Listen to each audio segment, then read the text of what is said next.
The live stream glowed on my phone screen as I sat alone at my kitchen table, fork suspended over cold leftover pasta. There was my sister Amber laughing in our family home, champagne glass raised high. Behind her, a professional DJ played holiday music, while my father carved a massive turkey. Aunts, uncles, cousins, even my childhood friends danced and exchanged gifts under twinkling lights.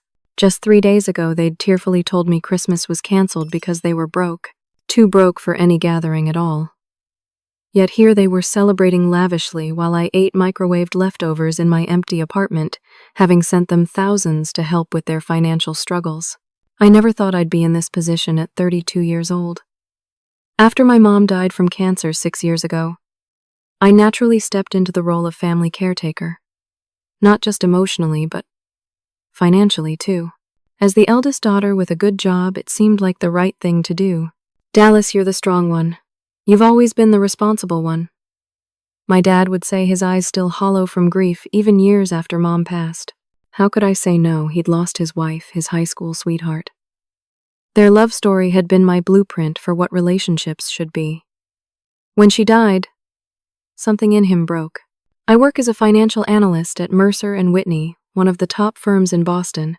The irony isn't lost on me that I manage multi-million-dollar portfolios by day, but somehow couldn't see what was happening with my own family's finances. My job is demanding, often pushing past 60 hours weekly with high-pressure deadlines and constant client expectations. But it pays well enough to support not just myself, but my dad and sister too. Every month, like clockwork, I transfer $3,800 to my father for rent on the family home where he and my sisters still live. It's a beautiful colonial in a good neighborhood, the home I grew up in, filled with memories of my mother. I couldn't bear the thought of them losing it after everything else we'd lost. Beyond rent, I've been paying for Amber's college tuition at Northeastern for the past 3 years. That's another $30,000 annually, not counting books, her laptop, and the emergency expenses that seem to crop up every other month. I've never questioned it because education was important to Mom and I wanted to honor that. Then there are the countless other expenses I cover: Dad's health insurance since he retired early after Mom died, though at 57 he could certainly still work, the family cell phone plan, streaming services, even grocery deliveries when things get especially tight. If I'm honest with myself, I've put my own life on hold. My dream of getting my MBA at Harvard, postponed indefinitely. That backpacking trip through Europe I'd planned with my college roommates, I sent them a nice gift basket instead, while I stayed behind to work through the summer. Even my apartment is sparse and unlived in because I'm rarely there, always at the office, earning more to support everyone else. Last month, in early December, Dad called me sounding more desperate than usual. "Dallas, honey, I hate to ask this, but things are really tight right now," he said, his voice cracking slightly. "Property taxes hit harder than I expected, and with heating costs this winter." "How much do you need, Dad?" I asked automatically, already pulling up my banking app. "Could you spare an extra $1,000? Just to get us through December?" He sounded so ashamed, so vulnerable. I transferred $2,000 instead. "Don't worry about it, Dad. That's what family's for, right?" A week later, just as I was thinking about Christmas plans, Dad and Amber asked to video call me together. Their faces appeared solemn on my screen. "What's wrong?" I immediately asked, my stomach tightening with worry. "We need to talk about Christmas," Amber said, her eyes downcast. At 21, she still had our mother's delicate features, the same wavy brown hair that fell past her shoulders. Dad cleared his throat. "Dallas, we've been doing a lot of thinking and calculating. With everything so tight financially this year, we think it's best if we just skip Christmas." "Skip it? What do you mean?" "No gifts, no big dinner, no decorations," he explained. "Just a quiet day at home, for everyone's sake." "But we always do Christmas," I protested. It was Mom's favorite holiday, the one time of year our entire extended family gathered together. "We know," Amber said, her voice wobbling as tears filled her eyes. "But the stress of trying to make it happen this year is just too much. We can't afford it, Dallas. Even with all your help." "I can send more money," I offered immediately. I was planning to take some time off, come home for a few days. We don't need anything fancy. Dad shook his head firmly. No, honey. You do too much already. We can't keep taking from you. It's better for everyone if we just skip it this year. Maybe next year will be better. I sat there staring at their sad faces and felt a wave of guilt. Had I not been sending enough? Should I have anticipated this? Are you sure? I asked quietly. We're sure, they said in unison. We love you, Dad added. We just need to be practical this year. After we hung up, I sat in my silent apartment and tried to adjust to the idea of spending Christmas alone. I'd already requested the time off, but now it seemed pointless to travel home if nothing was happening. Instead, I bought myself a small gift, a silver bracelet I'd been eyeing, and wrapped it carefully to open on Christmas morning. I stocked my fridge with ingredients for a simple holiday meal for one. I even put up a tiny tabletop tree determined to maintain some Christmas spirit despite the circumstances. I was just coming to terms with my solo Christmas when my work phone rang on Christmas Eve. It was my boss, Martin. Dallas, I'm so sorry to do this to you, especially tonight, he began, sounding genuinely apologetic. But the Westfield account numbers aren't matching up. And they need the corrected reports by tomorrow afternoon. Or we could lose them as a client. My heart sank. The Westfield account was worth millions to our firm. I understand, I said, already opening my laptop. I'll take care of it. You're a lifesaver, Dallas. I owe you big time for this. As I settled in for a night of unexpected work, I tried not to feel too bitter. At least I wasn't ruining anyone else's Christmas plans. Little did I know my family's plans were very different from what they'd told me. I spent all of Christmas Day hunched over my laptop, combing through spreadsheets and financial projections. The Westfield account had multiple discrepancies that took hours to reconcile. By the time I finally sent off the corrected reports, it was nearly 4 in the afternoon. My back ached. My eyes burned. And the cheery little Christmas tree on my side table seemed to mock me. With a sigh, I closed my laptop and headed to the kitchen. Some holiday this turned out to be.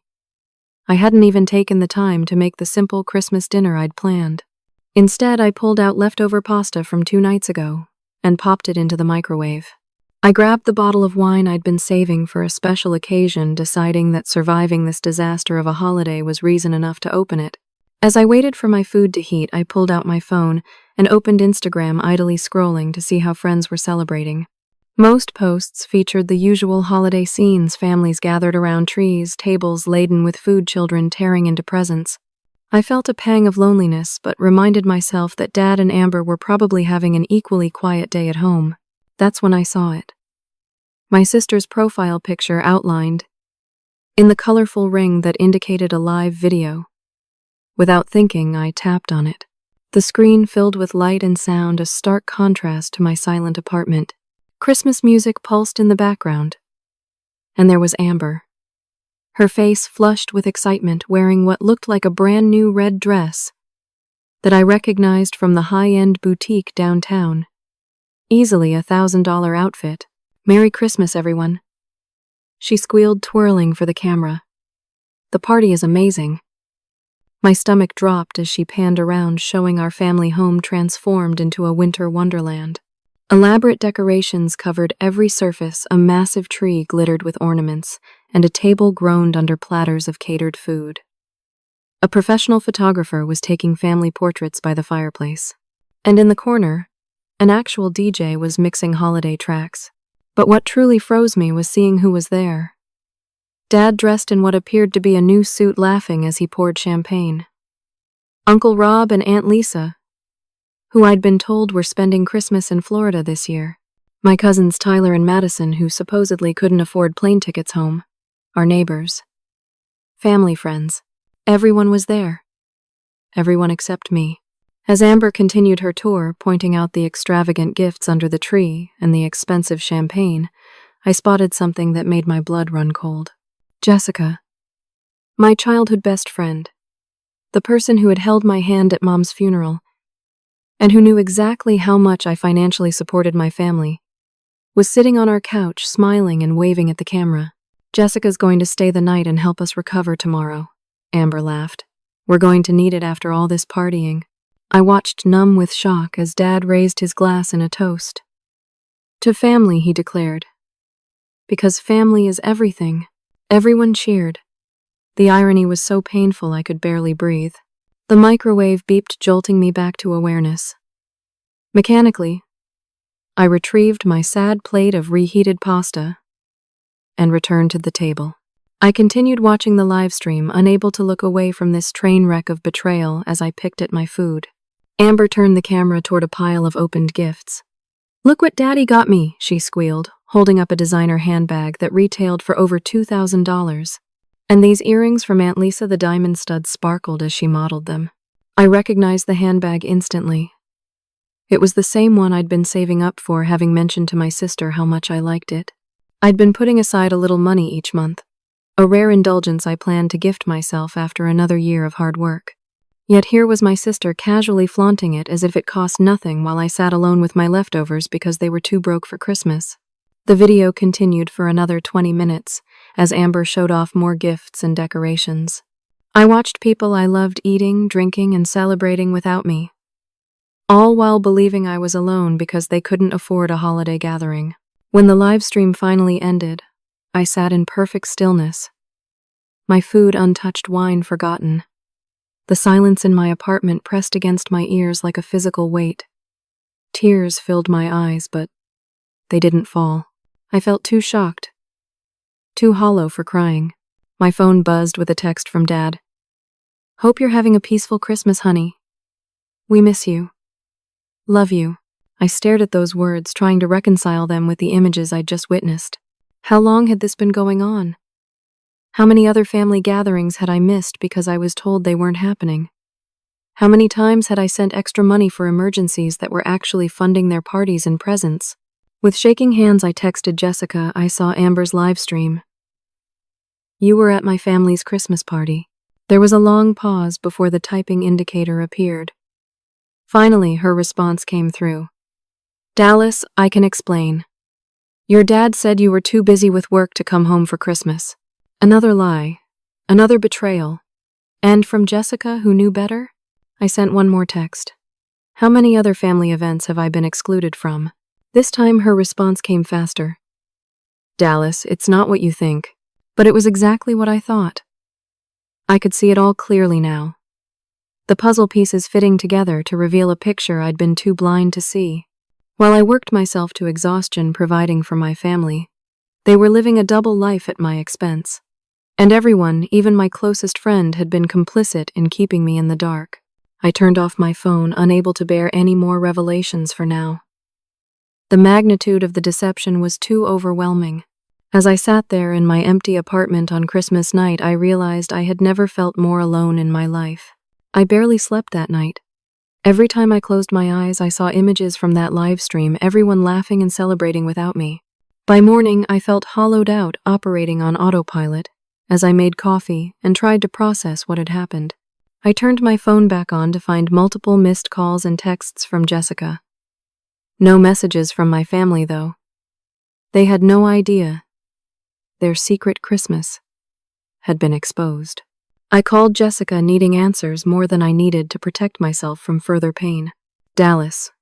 She answered immediately, her voice cautious. I've been trying to reach you. I want the truth, I said, surprised by the steadiness in my voice. All of it. There was a long pause. I don't know where to start, she finally replied. How about with how long this has been going on?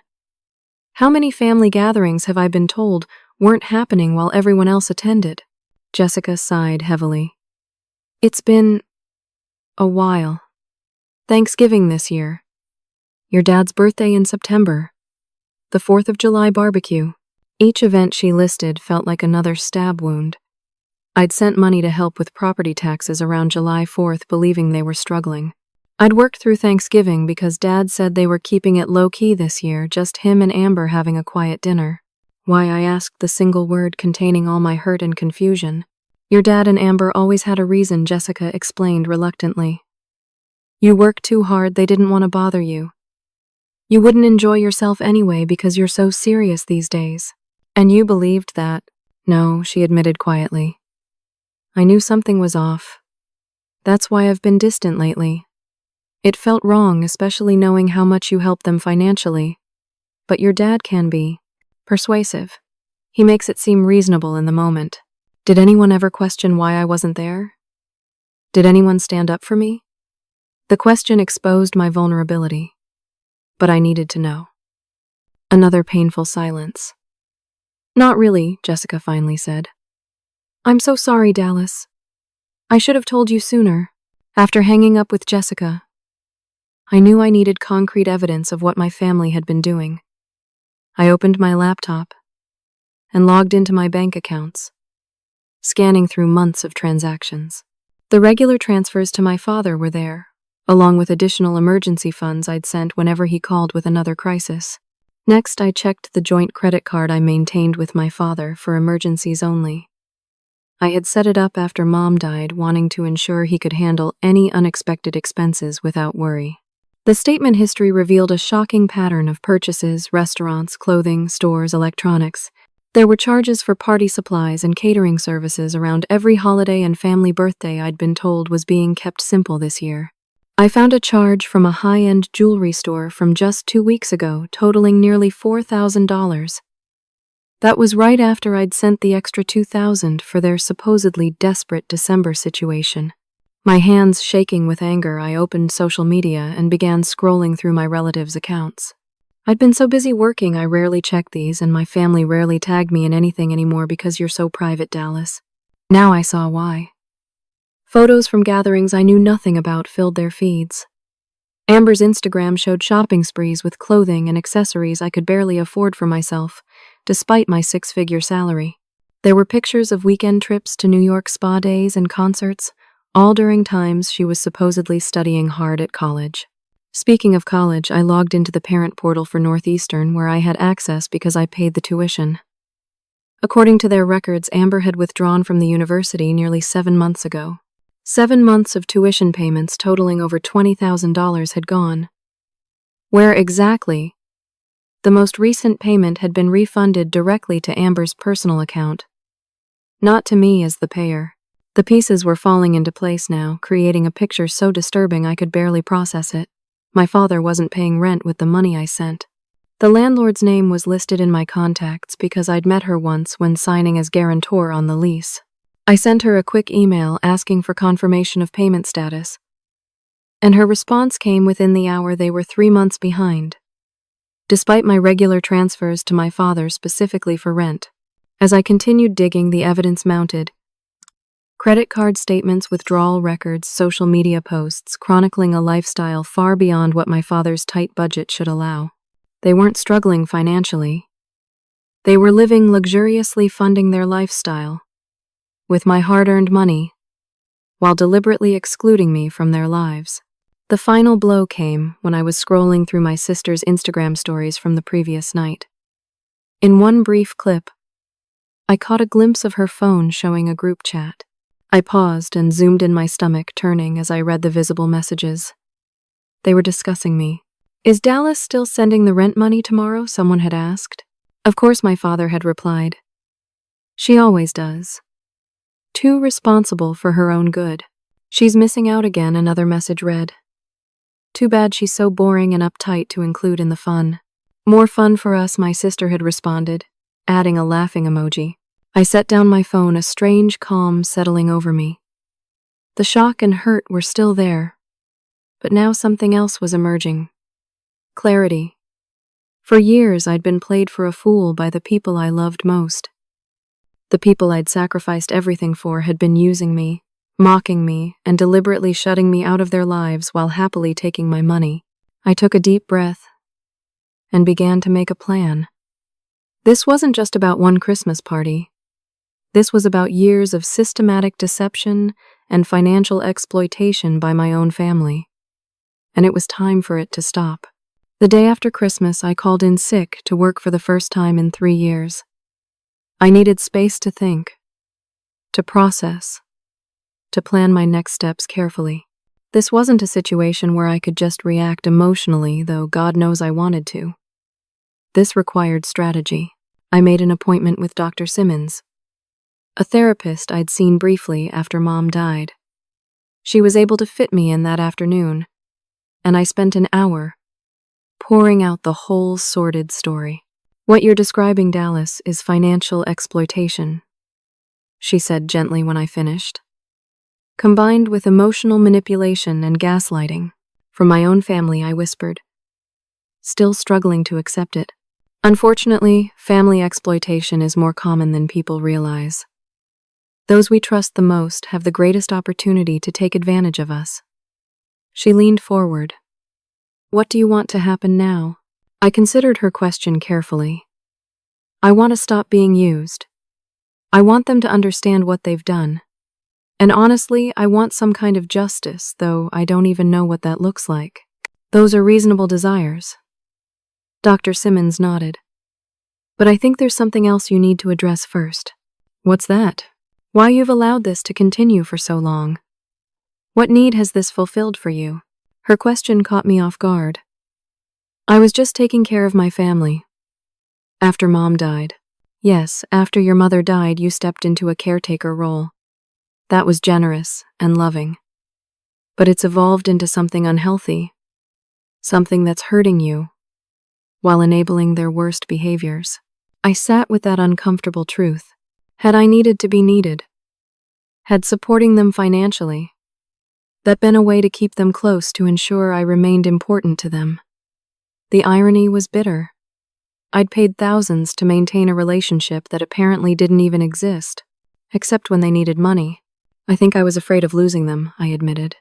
"After losing Mom, I couldn't bear to lose anyone else." "And yet, in a way, you've lost them anyway," Dr. Simmons observed. "The relationship you thought you had doesn't exist." That night, I made another appointment, this time with a financial advisor named Marcus Thompson. I brought copies of bank statements, transfer records, and my budget. Marcus whistled softly as he reviewed the documents. "You've been supporting them at an unsustainable level, especially considering your own financial goals." I didn't realize how much it added up to until now, I admitted. "Let's calculate it." He pulled out a calculator and began adding figures. Monthly, rent, tuition, extra cash, transfers, credit card payments. "Dallas, you've given your family well over $250,000 in just the past few years." The number hit me like a physical blow. $250,000. I could have bought a house, completed my MBA, started my own business, traveled the world twice over. "What do I do now?" I asked, feeling overwhelmed. "First, we need to untangle your finances from theirs immediately," Marcus said firmly. "Then we need to create a plan for your financial independence and security." Over the next 2 days, I worked methodically. I consulted with a lawyer about my legal obligations to my adult family members. None, and any potential claims they might make against me unlikely to succeed.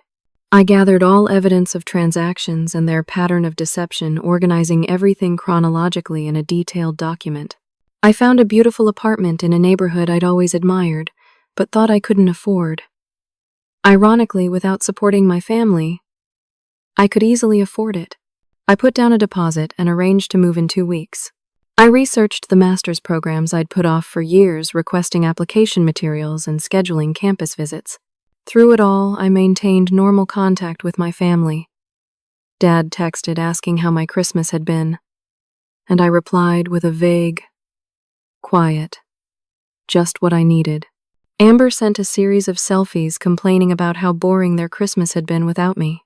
The lies continued even now when they had no idea I knew the truth. Part of me wanted to confront them immediately, to scream and rage about their betrayal. But Dr. Simmons had advised against an emotional confrontation that might leave me vulnerable to more manipulation. "Wait for them to come to you with their next request," she suggested. "That's when you'll be in the strongest position." 5 days after Christmas, while I was still finalizing my plans, a beautiful flower arrangement arrived at my office with a card that read, "To our Dallas, thank you for everything you do. Love always, Dad and Amber." I stared at those words, feeling a fresh wave of anger and hurt. That same morning, I discovered through social media that they had just purchased tickets for a luxury Caribbean cruise in February. The cost for their cabins alone was over $7,000. The flowers felt like one more manipulation, a performative gesture meant to keep me sending money without asking questions. I set them aside, knowing that the moment of truth was coming soon. The first of the month was approaching, and with it the rent payment my father would inevitably request. I prepared myself mentally and emotionally for what needed to be done. This wouldn't be easy. Despite everything, these were still the people I loved most in the world. But continuing as we had been wasn't an option, not for my financial well-being and not for my emotional health. As I waited for their next move, I felt a strange sense of calm settling over me. For years, I'd been living in service to others, sacrificing my own needs and dreams. Now, finally, I was choosing myself. Whatever happened next, I wouldn't be the one paying the price anymore. The text from my father arrived right on schedule early on December 30th morning. "Sweetheart, hope work isn't too crazy after the holiday. Can you send the $3,800 for rent today? Love you." I stared at those words, so casual, so entitled. No acknowledgement of the Christmas deception. No hint of guilt or shame. Just the usual request for money, as if it were his due. I'd rehearsed this moment in my mind dozens of times over the past 5 days. Now that it was here, I felt oddly detached, as if I were watching myself from a distance. I typed my response slowly, deliberately. "Lose my number. I don't fund liars." Then I blocked his number. Next, I opened my banking app and systematically closed all shared accounts. I removed my father and sister as authorized users on my credit cards. I canceled all automatic payments for their bills, subscriptions, and utilities. I called Northeastern University's financial office one more time to confirm what I already knew. Amber had withdrawn nearly 7 months ago, and all refunded tuition had gone directly to her personal account. I informed them that I would no longer be making any payments on her behalf. I emailed my father's landlord explaining that I would no longer be providing funds for their rent, and that any future communication regarding the property should be directed solely to him. I contacted my workplace security team and provided photos of my father and sister, explaining that they were no longer authorized to visit me at the office or receive any information about me. It felt extreme, but Jessica had mentioned that Amber had a key to my apartment for emergencies, so I called my building manager and arranged to have my locks changed that same day. By noon, I had methodically cut off every financial tie between myself and my family. I packed essential items and personal documents into my car, planning to stay at a hotel until my new apartment was ready. I couldn't risk being ambushed at home when they realized what had happened. Before leaving my apartment, I sent one final email to my extended family members. I didn't include all the details of my family's deception, but I attached proof of my financial support over the years, alongside screenshots of the Christmas party I'd been told wasn't happening. I ended with a simple statement: "I will no longer be providing financial support to Dad or Amber. Please respect my decision and my privacy during this difficult time." Then I turned off my phone, checked into a hotel under my middle name, and tried to sleep. Tomorrow would bring the storm. When I turned my phone back on at 7:48 the next morning, it immediately began buzzing with notifications. 55 missed calls. 37 voicemails.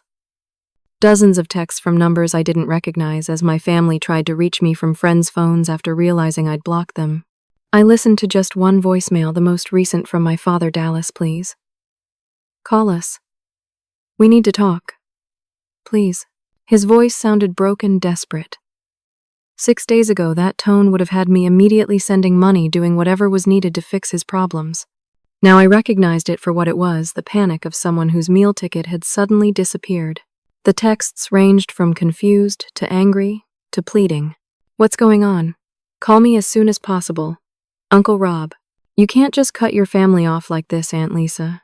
Whatever you think happened, you're overreacting. My cousin Tyler. We need to talk about this like adults."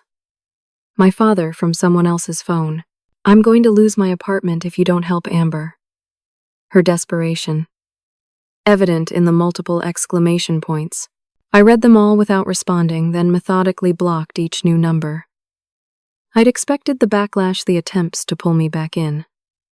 Doctor? Simmons had warned me that they would try everything. Guilt, anger, rationalization, minimizing, even threats. What I hadn't expected was the call from Jessica. "They're panicking," she said without preamble when I answered. "Your dad is telling everyone you've had some kind of breakdown. Amber showed up at their bank this morning and found out all the accounts are closed." "Good," I said simply. "Dallas, I know they hurt you, but this seems extreme. Couldn't you have talked to them first?" I felt a flash of anger, like they talked to me before, excluding me from every family gathering while taking my money. Like they talked to me about Amber dropping out of school 7 months ago, while I kept paying her tuition. Jessica was silent for a moment. "I didn't know about the school thing," she finally said. That's really bad. It's all really bad, Jess. And I'm done." After we hung up, I drove to my office, half expecting to find one of them waiting for me. Instead, I received a call from building security around noon. "Miss Reynolds, your sister is here, insisting she needs to see you. Says it's a family emergency." "I left instructions yesterday that she's not authorized to visit," I reminded them. "Please, escort her out." "Already on it, ma'am. Just wanted to keep you informed." An hour later, my work phone rang. The receptionist sounded apologetic. "There's a woman on line 1, claiming to be your stepmother. Says it's urgent." I almost laughed at the absurdity. "I don't have a stepmother. Please block that number." By evening, I'd received word that my father was calling my colleagues, claiming I was having a mental health crisis and needed family intervention. Fortunately, my boss, Martin, had always respected my professionalism and wasn't buying it. "Your work has been exemplary, especially handling the Westfield account over Christmas," he assured me. "Whatever's happening with your family, take the time you need to sort it out. Your job is secure." I thanked him, feeling a wave of gratitude for this small island of normalcy and support. The most unexpected development came the following day when I received a certified letter from a law firm I'd never heard of. It claimed that I had verbally contracted to support my family indefinitely and demanded that I resume payments immediately or face legal action. I forwarded it to the lawyer I'd consulted earlier in the week. She called me within the hour, barely containing her amusement. "This is not a real legal claim," she assured me. "It's a scare tactic from a bottom-feeding firm. You have no legal obligation to support your adult father or sister. Don't respond to it." As the days passed, the desperate attempts to contact me continued but gradually became less frequent. I moved into my new apartment, changing my email addresses and creating new social media accounts under slightly different names. I felt like I was in witness protection, hiding from my own family. Yet despite the chaos and emotional turmoil, I also felt something unexpected: relief. For the first time in 6 years, I wasn't carrying the weight of supporting everyone else. I was responsible only for myself. The freedom was both terrifying and exhilarating. A week after cutting ties, I received an email from a family friend named Michael, someone who had been close to my mother. Unlike the others, his message wasn't accusatory or demanding. "Dallas, I don't know exactly what happened, but I suspect it's been building for a long time. If you need someone to talk to who has no agenda except your well-being, I'm here." His simple offer of support brought tears to my eyes. Maybe I wasn't as alone as I thought. As January progressed, I settled into my new apartment and my new life. The desperate messages from my family continued, but became more sporadic as they realized I wasn't going to cave. I maintained my silence, focusing instead on healing and rebuilding. 2 weeks after I cut ties, Jessica forwarded me a social media post from my sister. Abandoned by my own sister during our family's hardest time. Some people show their true colors when you need them most. The victim narrative was in full swing.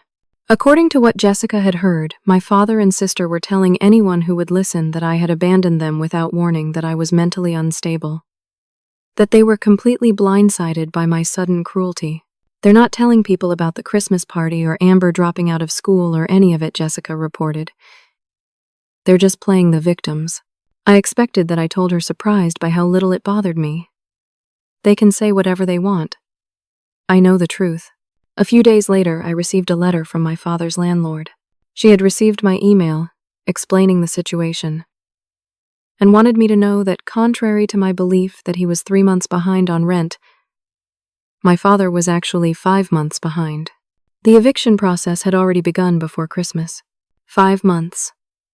While I faithfully sent $3,800 each month, specifically for rent, he had been pocketing the money for nearly half a year, knowing eviction was looming. The Christmas party, the cruise tickets, Amber's designer clothes, all purchased while knowingly driving toward homelessness, confident that I would somehow fix it when the crisis hit. In mid-January, a former neighbor called to tell me that moving trucks had appeared at the family home. My father and sister were being evicted, just as the landlord had warned. They had apparently found temporary housing with my Aunt Lisa. I felt a momentary pang of guilt, quickly replaced by anger when the neighbor added, "They're telling everyone you stole their money and left them destitute. Your father even said you forged his signature on loans." That was a new low even for them. I thanked my neighbor for the information and immediately contacted my lawyer again to discuss potential defamation concerns. Document everything she advised, but don't engage unless absolutely necessary. Responding often just adds fuel to their fire. A week later, Michael, my mother's friend who had reached out earlier, asked if we could meet for coffee. Cautious but curious, I agreed to see him at a cafe near my office. "I wanted to talk to you in person because I think you should know what's really been going on," he said after we'd exchanged awkward greetings. "I already know about the parties, the lying, the financial exploitation," I began. "It's more than that," Michael interrupted gently. "Your father has been struggling with a gambling addiction for years. Your mother knew she was trying to help him before she got sick." The revelation hit me like a thunderbolt. "Gambling?" I repeated incredulously. Michael nodded. "Online poker, sports betting, casinos when he can get to them. The lying about money problems started long before your mother passed away, but she protected you kids from it. After she died, I became the new source of funds. I finished for him, pieces clicking into place. The constant financial emergencies, the missing money, the secrecy. I think the exclusion from family events started as a way to hide how they were really living," Michael continued. "They couldn't risk you seeing their lifestyle and asking questions. But over time it became something else, something meaner. Your sister particularly seemed to enjoy the deception." "Why are you telling me this now?" I asked, struggling to process this new information. "Because I promised your mother I'd look out for you kids if anything happened to her. I've failed at that promise until now. When I heard what they were saying about you, the lies they're spreading, I couldn't stay silent anymore. After meeting with Michael, I did something I'd been avoiding. I called my Aunt Carol, my mother's sister, who lived in Seattle. We hadn't been close since Mom died, largely because my father had told me she wanted nothing to do with us in our grief. Another lie, it turned out. "Dallas, I've been trying to reach you for years," Carol said, her voice breaking. "Your father told me you blamed me for not saving your mother, that you never wanted to speak to me again." We spent hours on the phone reconstructing the elaborate web of lies that had isolated me not just from family events but from people who truly cared about me. Carol had sent birthday gifts that I never received, made calls that were never passed along, even planned visits that were supposedly canceled because I was too busy. "I should have tried harder to reach you directly," she said regretfully. "I just couldn't understand why you were shutting me out." He wanted access to me and my money all to himself, I realized aloud. Keeping me isolated made me easier to control. As January turned to February, the situation evolved again. My father apparently admitted his gambling problem to the extended family, using it to explain away the financial deception. According to Jessica, who was still my reluctant source of family information, he was portraying himself as a sick man who needed help, not condemnation. Amber, meanwhile, had taken a different approach. Through mutual acquaintances, I learned she had been telling people I was mentally ill claiming I had paranoid delusions about the family excluding me. She had even approached my company's HR department, suggesting they should be concerned about my mental stability. Fortunately, my work record spoke for itself, and my boss continued to support me. "Your family seems determined to discredit you," Martin observed after another attempted intervention by Amber. "That's usually what people do when they know the truth would damn them." The most disturbing development came when I discovered my family had created a GoFundMe campaign titled "Help the Reynolds Family Recover After Abandonment." It featured sad photos of my father and sister, claimed they had been suddenly and cruelly cut off by a family member suffering from mental health issues, and asked for donations to prevent them from becoming homeless. The campaign had raised nearly $6,000 before I reported it for fraud and had it removed. The audacity was breathtaking, as was the realization that they were still finding ways to use me for financial gain even in my absence. Through it all, I maintained my silence and my boundaries. I changed my phone number, created new email addresses, and focused on rebuilding my life. I applied to 3 MBA programs, scheduled a long overdue vacation for spring, and began reconnecting with friends I'd neglected during my years of family caretaking. Slowly, as the weeks passed, the drama began to subside. My father and sister, facing the reality that I wasn't coming back to rescue them, were forced to adapt. According to casual reports from mutual acquaintances, Amber had finally gotten a job as a retail associate. My father was supposedly seeking treatment for his gambling addiction, though I remained skeptical. 4 months after cutting ties, I received a letter in regular mail forwarded by Jessica. It was from Amber, handwritten on simple notebook paper, rather than the expensive stationery she usually preferred. "I don't expect forgiveness," she wrote, "but I need you to know that I understand now what we did to you. It wasn't just Dad's gambling. It was all of us choosing to use you while excluding you from our lives. I was jealous of your success and resentful of depending on you, so I turned it into a game of seeing what we could get away with. It was cruel and inexcusable. I'm working now, supporting myself for the first time. It's harder than I imagined, but also better. I hope someday you might be willing to talk again, but I understand if that's never possible." I read the letter several times, searching for the manipulative angle, the hidden request for money or help, but it seemed genuinely remorseful.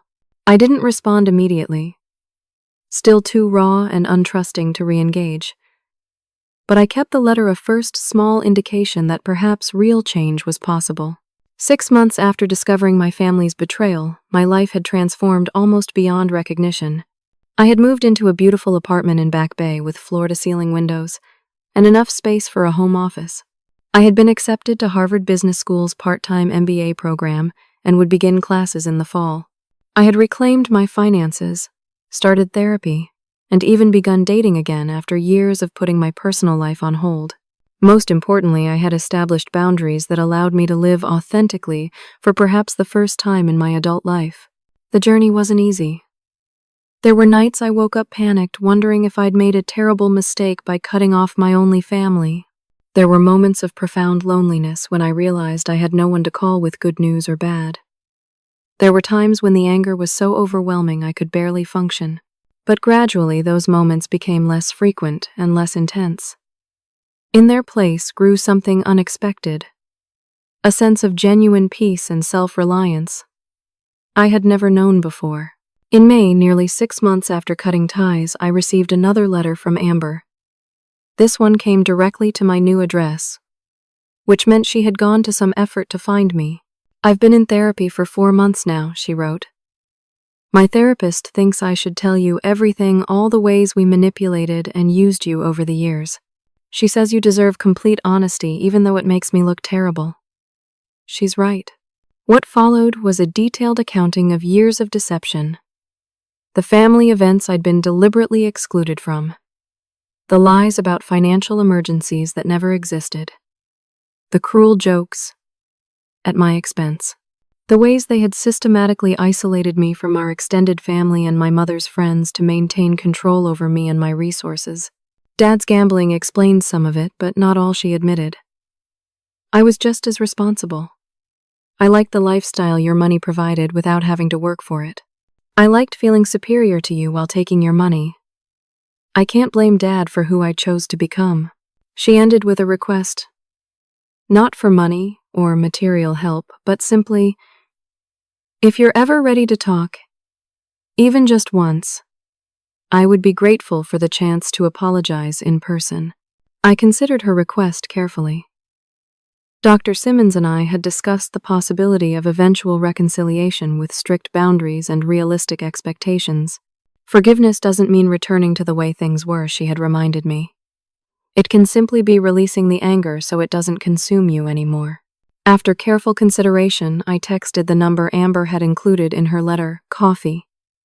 Tuesday at 3. Blackbird Cafe on Newbury. No greeting, no signature, just the bare logistical details. Her response was immediate. I'll be there. Thank you. Our meeting was awkward, tense, but surprisingly genuine.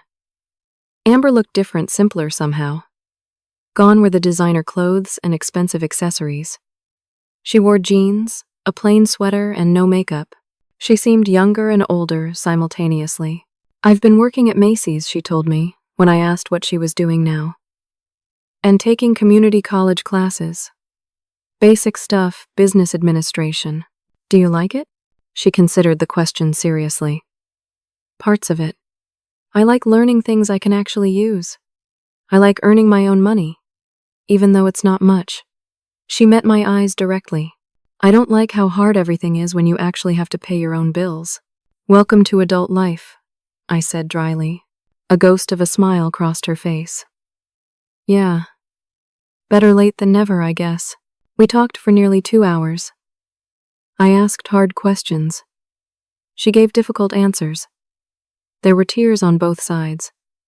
But by the end, something had shifted. Not forgiveness exactly, not yet. But perhaps the beginning of understanding. Dad's in a treatment program, she told me as we were preparing to leave. Gamblers Anonymous. He's been clean for 3 months. He's working as a night manager at a hotel. Dad. Ho. Good for him, I said neutrally. He wants to apologize too when you're ready.